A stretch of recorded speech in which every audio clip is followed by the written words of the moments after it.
Mini-retirements. You might think that this sounds like a crazy idea.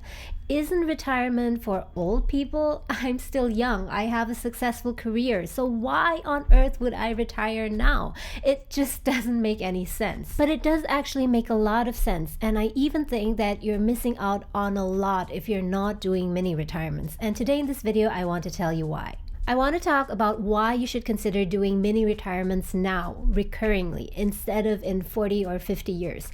And I also want to talk about why you might need a mini retirement if you want to make a serious change to your career and your life. And later on, I also want to share with you my own experience of doing mini retirements. And in case you're interested in this concept, but you're wondering how in the world can I make a mini retirement work, I will also share with you some tips on how to make mini retirements work in practice. The typical kind of retirement that we all know about is when someone stops working when they're in their 60s and then retires for the next 20 to 30 years or whatever remaining time they have. In other words, what most people do is that they batch all of their hard work within the first 70 to 80% of their life and then batch retirement for the remaining 20 to 30%. Now just imagine for a second if we would do that with sleep. Imagine if we would batch all of our sleep towards the end of our life. That would just not work. It would not be possible because we would already die on day 10 or so. So why in the world would we do that with work and our careers then? Why would we batch all of the continuous, hard, strenuous work at the beginning and then batch all the good things, the best things in life, leisure, time with family, hobbies at the end of our lives?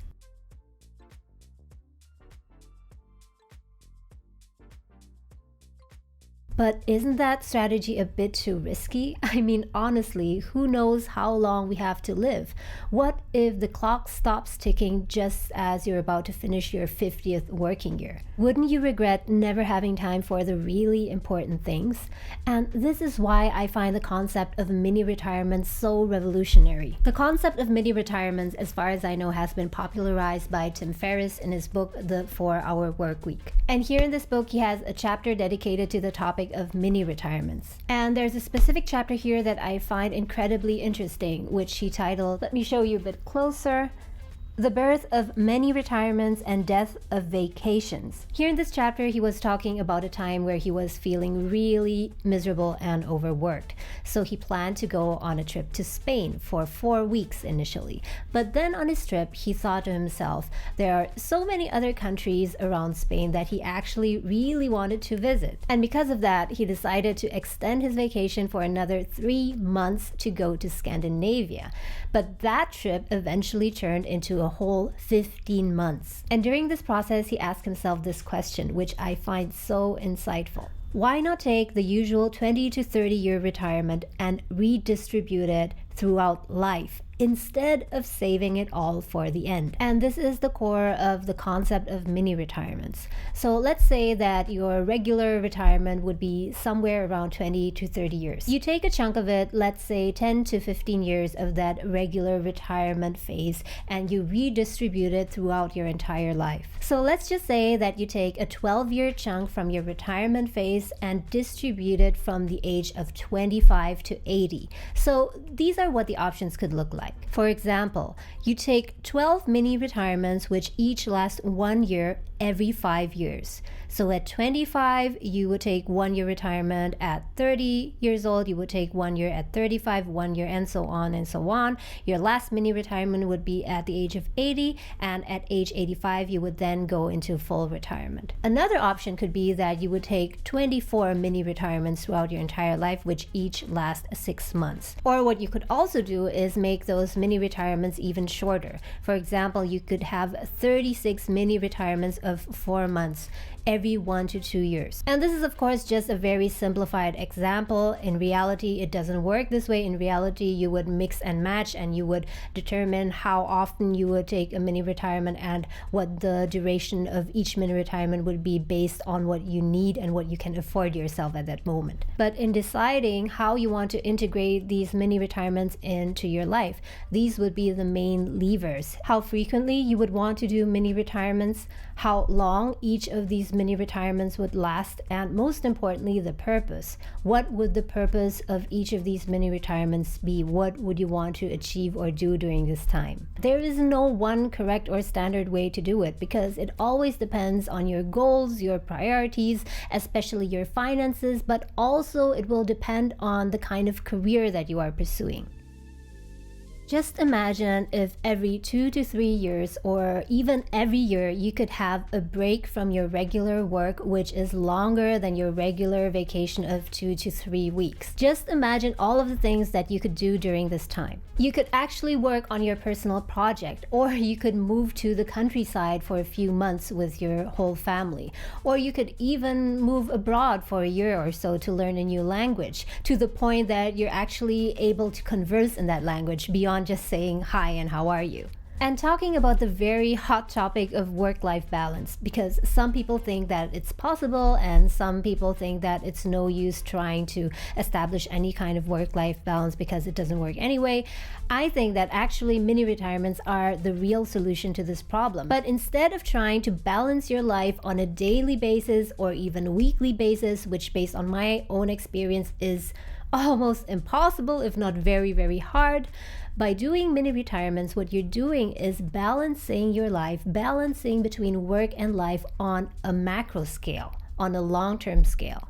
By the way, what do you think about mini retirement so far? Please do let me know in the comments below because I really, really want to know what you guys think about this. And also, if you've enjoyed this video so far, then please let me know by hitting the like button because that would also help the YouTube algorithm to push this video out to more people. But at this point, you might ask me, why not just take a vacation? Because if you work at a rather decent company, you could get anywhere from 2 to 4 weeks of vacation, right? I personally think that regular vacations are not enough. And here's the reason why you never completely feel rested after a vacation. For one, let's just establish this up front. It's very rare that someone gets to take vacation for 4 to 5 weeks consecutively, except for the Europeans and especially Germans, of which I know that they take really, really long vacations. But for people in other parts of the world, and especially if you're working at a very high pace multinational company, then it's really, really difficult even to get just 2 to 3 weeks of really undisrupted vacation. But what do you guys think? Let me know in the comments, what was your experience so far with taking vacations at your company? Anyways, most people that I know of would take vacations anywhere from 1 to 2 or 2.5 weeks. But in order to feel really rested and rejuvenated, you need a much longer time than that. At least I do. How long exactly? Definitely more than 5 days or even 3 weeks squished in between 2 super hectic projects. One reason is that it usually takes at least a couple of days, if not a week, to really transition from work mode and work mood to vacation and holiday mode. I'm sure that you know that feeling that when you go on vacation on the first day or even the first few days, you still feel that your mind is a bit cluttered from work. You might still feel a bit anxious at that time, thinking about all the stuff that's going on at work and do I need to check my email now or my messages, my Slack, my Skype? Could there be an emergency that I need to respond to? And it's only when you get to the 3rd day or 4th day of your vacation when that feeling slowly starts to dissipate and you start to calm down. But the problem is that if your vacation is only 10 days or 12 days, by that time your vacation is almost up and your mind is already gearing up for work again. So I would say that for any amount of vacation that you take,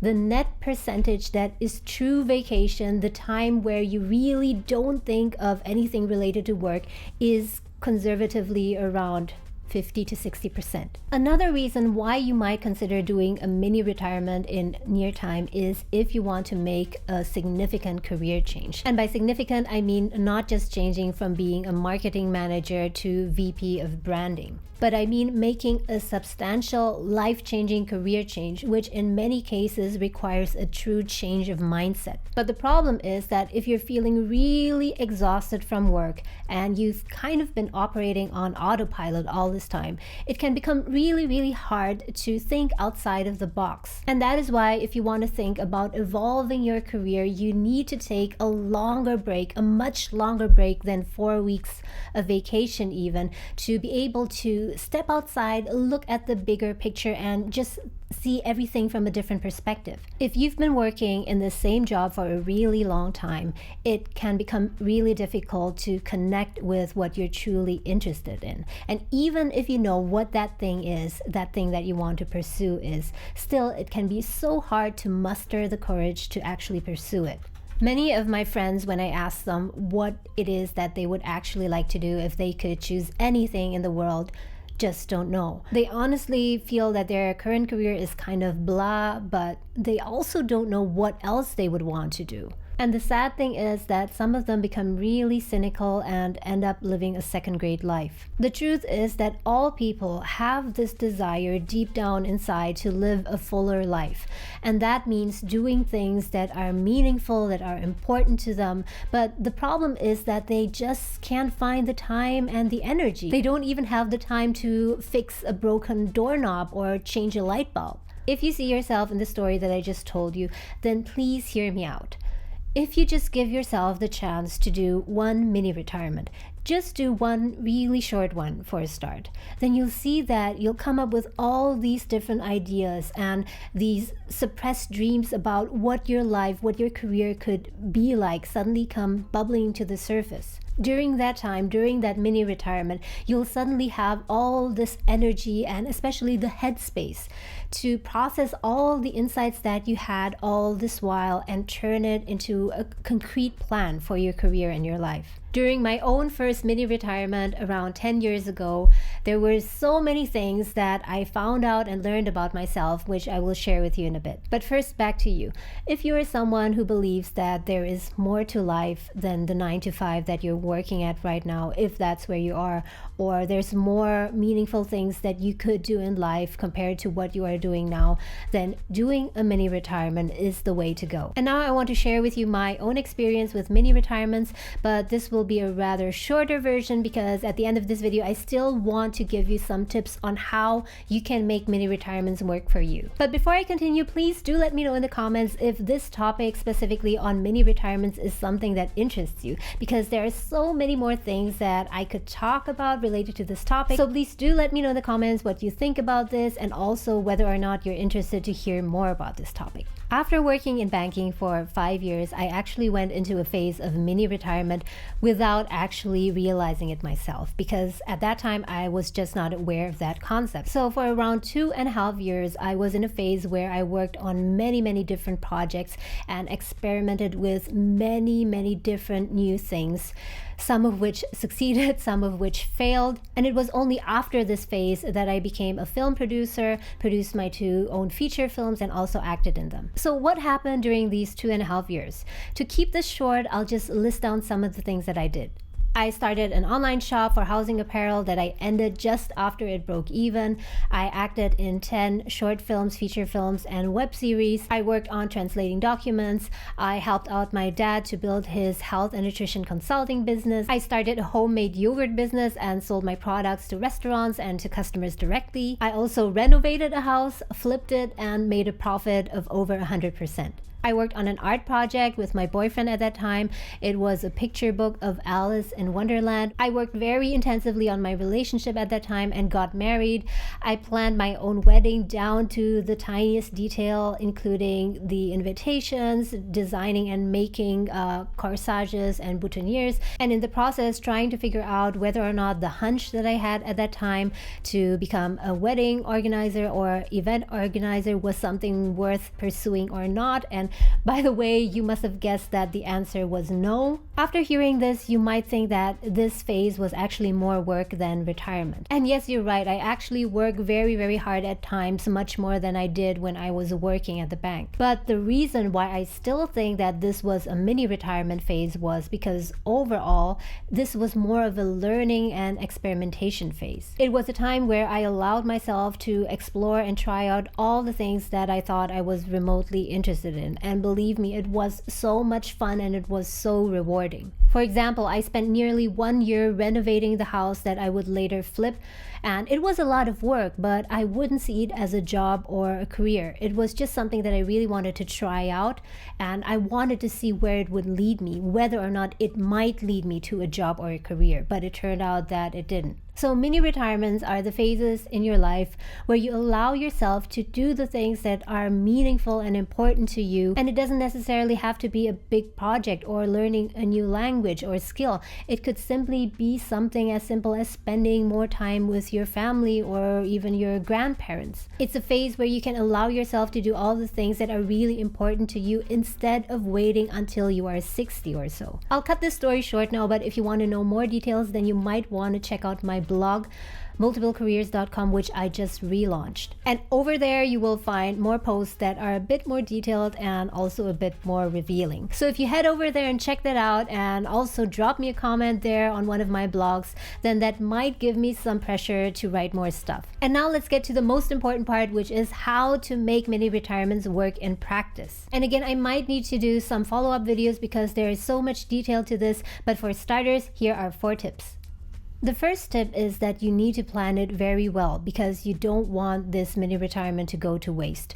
Will it be a 2 to 3 month thing in between jobs, in between switching to a different job, or will it be a 1 year mini retirement? You also need to really think about what the purpose of this particular mini retirement is. Is it just to explore and rest, or is it to prepare for a major career change? The second thing is that you also need to have a financial plan for your mini retirement, and this is so important. You need to have at least an estimation of how much you will spend per month, per week during your mini retirement. And ideally, you would have a budget for this and you would have saved up money for this on top of your emergency savings. What you don't want to do is to use your emergency savings for your mini retirement, because no matter what, you still want to keep that emergency savings pot intact. The third thing is that be really careful not to make this mini retirement a huge expenditure. Because the point of doing a mini retirement is not to go on a luxury travel, unless you can really afford it, of course. But the point is to afford yourself the luxury of time to do all of these things that you want to do that you would otherwise not have any time for. And ideally, during your mini retirement, you would want to spend less money.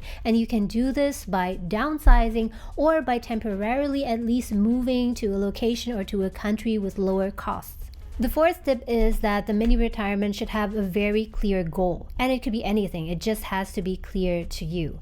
For example, if you're currently struggling with some kind of health problem, then the goal could be to fully recover and at the end of this mini retirement period be physically fit. Or another goal, which I find really valuable, is to do a mini retirement for 3 months, 4 months, for example, where you explore a career change and figure out what it is that you really want to do next in your career. I hope that now, after watching this video, you have a totally different perspective on retirement. Instead of waiting until you're 60 or 65 and push retirement all the way to the end, you can actually take a chunk of that time and redistribute it in smaller portions throughout your life. Just don't forget the 4 tips that I mentioned just now and you'll be all good. Thank you so much for watching, guys, and I'll see you next time.